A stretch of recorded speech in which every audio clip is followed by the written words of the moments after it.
Hello friends, आता आपण बघूया 6 एप्रिलचा आई बाबा आणि रिटायर होत आहेत याचा एपिसोड रिव्ह्यू. समीर सीमाला विचारत असतो की बोरथळचं घर विकलं. सीमा, मला तुझ्या बोलण्यावर विश्वासच नाही आहे. तेव्हा सीमा बोलते, हे कसं शक्य झालं हे माहीत नाही, पण तुला त्याचे पैसे मिळाले हे नक्की. तेव्हा समीर बोलतो, मला पैसे मिळाले त्याचे. तेव्हा सीमा समीरला बोलते, समीर अरे तू सांग, पैशांशिवाय कुठला व्यवहार पूर्ण होतो का? तेव्हा समीर विचारतो, किती पैसे? तेव्हा सीमा बोलते, पूर्ण 60 लाख रुपये. इकडे यशवंत आणि नाना सोबत असतात. तेव्हा यशवंत नानाला बोलतो की नाना, छान गेला आजचा दिवस आणि त्या ताईंचं घरही खूप छान आहे आणि बागही. तेव्हा नाना बोलतात, अरे इतकी हौशी आहे ना ती, म्हणून सतत बोलवत असते. तेव्हा यशवंत बोलतो, अरे पण एवढा प्रवास केला पण जाणवलं नाही. तेव्हा नाना बोलतात की आपण सगळे सोबत होतो ना, म्हणून आजचा दिवस मस्त गेला. यशवंत बोलतो, मला वाटतं नाना आपण असं अदनमधनं कुठे बाहेर तरी जायचं का रे? मला वाटतं पुढच्या वेळी आपण बोरथळला जाऊया. तेव्हा यशवंत बोलतो, मी सांगतो शुभाला. तेव्हा नानांचं लक्ष घराकडे जातं आणि बोलतो, अरे घरामध्ये तर काळो की कोणी नाही आहे का? तेव्हा यशवंत बोलतो, नाही असेल, इथेच कुठेतरी गेली असेल. मी घरी येणार म्हटल्यावर ती घरी असणारच. तेव्हा नाना बोलतात, नाही तर चल माझ्या घरी. तेव्हा यशवंत बोलतो, नाही नाही काही गरज नाही, माझ्याकडे किल्ली आहे ना. तेव्हा ते एकमेकांना गुड नाईट करतात आणि नाना चालले जातात. तेव्हा यशवंत घराकडे येतो, कुलूप उघडतो आणि घरात येऊन बघतो तर बोलतो, गेले कुठे सगळे? यशवंत लाईट्स ऑन करतो आणि बोलतो, गेले कुठे सगळे? कोणी जाणार असेल ते पण नाही सांगितलं, फोन कुठे गेला माझा?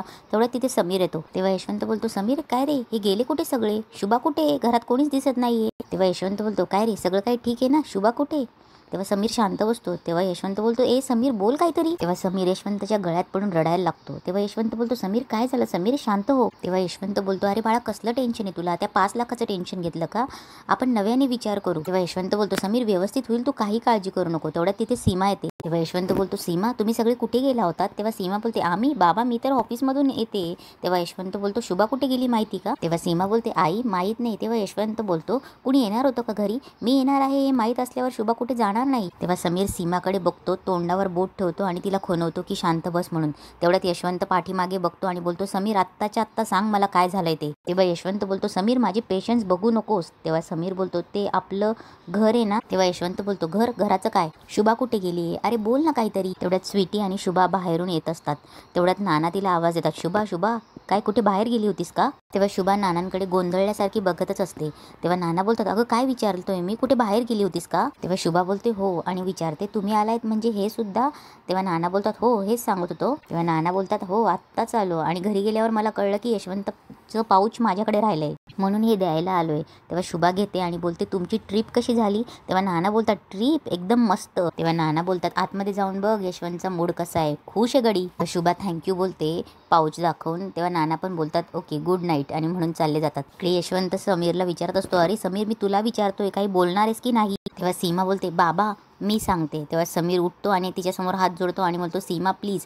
तेव्हा सीमा बोलते, समीर अरे असं काय करताय? बाबा तुला कधीपासून विचारतायत, तुला नसेल सांगायचं तर नको सांगू, मला तरी सांगू दे ना. तेव्हा यशवंत बोलतो, ती बरोबर बोलते. तेव्हा सीमा बोलते, बाबा अहो बोरतळचं घर तुम्ही त्या नारडा बिल्डरला विकलं ना? तेव्हा सीमा बोलते, ॲग्रीमेंट साईन करून रितसर व्यवहार केलाय तुम्ही त्यांच्याबरोबर. तेव्हा यशवंत बोलतो, अगं डोकं फिरलंय का तुझं? तेव्हा सीमा बोलते, बाबा अहो असं काय करताय, तुम्हाला काहीच आठवत नाही का? तेव्हा समीर बोलतो, नाही सांगितलं ना तुला, ऐकत जा ना. तेव्हा सीमा बोलते, समीर अरे मी तरी काय करू, तसं तुला आठवत नाहीये तसं बाबांनाही आठवत नाहीये. तेव्हा सीमा बोलते, मी फक्त बाबांना आठवण करून देते आणि बोलते, बाबा अहो त्या बिल्डरने आपल्याला पैसे सुद्धा दिले, तेही 60 लाख रुपये. तेव्हा यशवंत बोलतो, काय काय बोलते ही, तोंड सांभाळून बोल. समीर हिला सांग मला अजिबात मस्करी चालणार नाही. तेव्हा समीर बोलतो, बाबा ती मस्करी करत नाही. तेव्हा यशवंत बोलतो, अरे मस्करी नाही तर काय आचरटेपणा चाललाय हा? बोरथळच्या घराबद्दल काय वाटेल ते बोलताय तुम्ही, हे अजिबात सहन करणार नाही आम्ही. त्या दिवशी त्या मितूने डोकं खाल्लं माझं, आज तुम्ही हे सगळं बोलताय, बंद करा हे सगळं. तेव्हा समीर बोलतो, बाबा ऐकून घ्या माझं, मी मगासपासून तुम्हाला तेच सांगण्याचा प्रयत्न करतोय. समीर बोलणारच मी तुम्हाला सांगायचं तेच प्रयत्न करतोय. तेवढ्यात शुभा तिथे येते आणि बोलते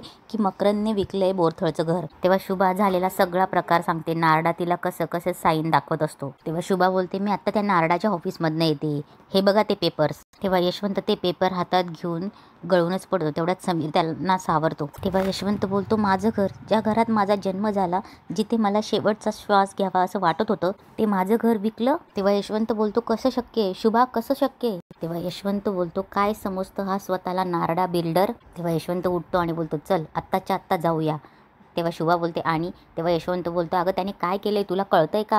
आत्ता जाऊ त्याच्याकडे आणि त्याच्या 2 थोबाडीत मारून जाब विचारूया. तेव्हा शुभा बोलते आणि त्याने काय होणार आहे? तेव्हा यशवंत बोलतो त्याने काय होणार आहे म्हणजे? अगं त्याने आपलं हे घर ताब्यात घेतलंय, तू शांत कशी बसू शकतेस? उठ चल माझ्याकडे. तेव्हा शुभा बोलते ते पेपर नीट तपासा, त्यावर तुमची माझी समीरची सही आहे. तेव्हा यशवंत बोलतो अगं शुभा पण या सह्या. तेवढ्यात भाऊ येतो आणि बोलतो यशा वहिनी अनर्थ झाला रे. भाऊ बोलतो मला राहवलं नाही आणि मिळेल ती गाडी पकडून मी आलोय. तेव्हा भाऊ बोलतात कसं झालं रे? तेवढा शुभा बोलते तुम्ही ठीक आहेत ना भाऊ? पोलिसांनी तुम्हाला काही त्रास नाही दिला ना? तेव्हा भाऊ बोलतात पोलिसांनी मला पकडून नेलं, मी घसा फोडून सांगितलं की हा घर माझ्या दोस्ताचा आहे, वडिलोपार्जित प्रॉपर्टी आहे, पण कोणी नाही ग ऐकून घेतलं माझं. तेव्हा भाऊ बोलतात कोण? तो नारडा बिल्डर, मोठं पॉवरफुल दिसतं. तेव्हा भाऊ यशवंतकडे जातो आणि बोलतो असं कसं झालं रे? तेव्हा यशवंत त्याला लांब करतो आणि बोलतो 1 मिनिट भाऊ, या कागदावर आमच्या घेतलेल्या सया या तूच घेतल्यास ना? तेव्हा भाऊ बोलतो मी. तेव्हा यशवंत बोलतो हो आम्ही नाही का बोरथळला आलो होतो शिमग्याला, आम्ही सगळे घोटा प्यायला होतो त्यावेळेस तूच घेतल्या होत्यास ना आमच्याकडनं या सया? माझी आणि शुभाची तूच सही घेतली होतीस ना कुठल्या तरी कागदावर? तेव्हा भाऊला त्या दिवशीचा प्रकार आठवतो. तेव्हा भाऊ बोलतो ते कागद नाही, मी घेतली होती सही पण ते मग का? तेवढ्यात यशवंत त्याला बोलू देत नाही आणि बोलतो मित्र म्हणून पाठीत खंजीर खुपसलास तू. तेव्हा भाऊ बोलतो यशा. तेव्हा शुभा तेवढ्यात येते आणि बोलते अहो काहीतरी काय बोलतायस तुम्ही? अहो हे सगळं आपल्या मुलांनीच केलं हो. तेव्हा शुभा बोलते आत्ताच नारडाच्या ऑफिसमधनं येते मी, मकरंदनेच नारडाशी सगळी बोलणी केली होती आणि ते पैसे सुद्धा नारडाने मकरंदलाच दिले. तेव्हा यशवंत बोलतो काय मकरंद? आपला मकरंद? तेव्हा सीमा बोलते हो बाबा माझ्याशी बोलायला सुद्धा मकरंदच आला होता. तेव्हा शुभा बोलते तुझ्याशी बोलायला कधी? तेव्हा सीमा बोलते आई तुम्हाला आठवतंय का समीर हॉस्पिटलमध्ये होता तेव्हा रात्री मकरंद आला होता, तुम्ही सगळे गेल्यानंतर तो मुद्दाम थांबला, मे बी त्याला माझ्याशी बोलायचं होतं आणि समीरच्या सह्या घ्यायच्या होत्या, मग तो आत गेला आणि समीरच्या सह्या घेतल्या. तेव्हा सीमा समीरकडे बघते आणि बोलते समीर आठवतंय ना? तेव्हा समीरला ते आठवतं. तेव्हा शुभा विचारते समीर ही बोलते ते खरं आहे? समीर बोलतो हो आई, मकरंद मला भेटायला आला होता पण मला एक्झॅक्ट आठवत नाही, त्या औषधाच्या ग्लॅनीमध्ये होतो मी. हा पण हे मला नक्की आठवतंय की तू काहीतरी म्हणाला की इन्शुरन्सचे पेपर आहेत आणि यावर तुझी सही हवी आहे. इन्शुरन्स म्हणाला की काय म्हणाला पण त्याने सही घेतली आई, आणि मकरंद होता म्हणून मी विश्वासाने सही केली ग. तेव्हा यशवंत बोलतो मी सुद्धा असाच विश्वास ठेवला होता रे माझ्या भावावर. तेव्हा यशवंत भाऊकडे बघतो आणि बोलतो भाऊ फसवलंस तू मका, तू मला काय म्हणाला होतास तुमचं लग्न लावतो, तेव्हा सगळी मस्करी वाटली होती रे, पण त्या मस्करीची तू कुस्करी करून टाकली. तेव्हा भाऊ बोलतो अरे नाही यशा, मकरंदने मला सांगितलं की तुझ्यासाठी आणि वहिनीसाठी नारळाची बाग घेतो म्हणून, त्या कागदावर तुमच्या दोघांची सही असावी म्हणून घेतली साईन. तेव्हा यशवंत झालेला प्रकार सांगत असतो तेव्हा मग भाऊ झालेला प्रकार सांगत असतो यशवंतला. तेव्हा यशवंत बोलतो अरे तू काय बोलतोस, तुला कळतं का रे भाऊ? तेव्हा भाऊ बोलतो आईची आण रे तुझी शपथ. तेव्हा यशवंत हात बाजूला करतो आणि बोलतो काही नको माझी शपथ घेऊ. यशवंत बोलतो ऐकलं शुभा हा काय म्हणतोय? मकरंद ज्याला स्वतःची नोकरी शोधता येत नाही तो आपल्यासाठी नारळाची बाग विकत घेणार आहे. तेव्हा यशवंत भाऊला विचारतो काय रे किती कुठे बाग आहे ती, पाणी आहे तिच्यासाठी, गावात घेणारे की बाहेर घेणारे? अरे बोल. तेव्हा भाऊ बोलतो मका माहीत नाही रे. तेव्हा यशवंत बोलतो अरे पटेल असं तरी खोटं बोल. तेव्हा शुभा बोलते अहो भाऊंना काय बोलताय, त्यांचा काय दोष आहे यात? तेव्हा यशवंत बोलतो हा सगळा डाव याचा आणि मकरंदचा होता, त्या दिवशी या दोघांनी मिळून मुद्दाम सगळ्यांना भांग पाजली होती. तेव्हा भाऊ खचतो आणि खाली बसतो. तेव्हा शुभा बोलते अहो भाऊ आहेत तुमच्या समोर, भाऊ तुमच्या सख्या भावापेक्षा रक्ताचे हे भाऊ. तेव्हा यशवंत बोलतो आणि मकरंद माझा सख्या रक्ताचा पोरगा आहे तरी सुद्धा त्याने माझ्यासोबत अशी मस्करी केली असं तूच म्हणालीस ना, मग हा त्याला सामील नसेल कशावरून? तेव्हा शुभा बोलते नाही हे बघ माझा पूर्ण विश्वास आहे भाऊंवर.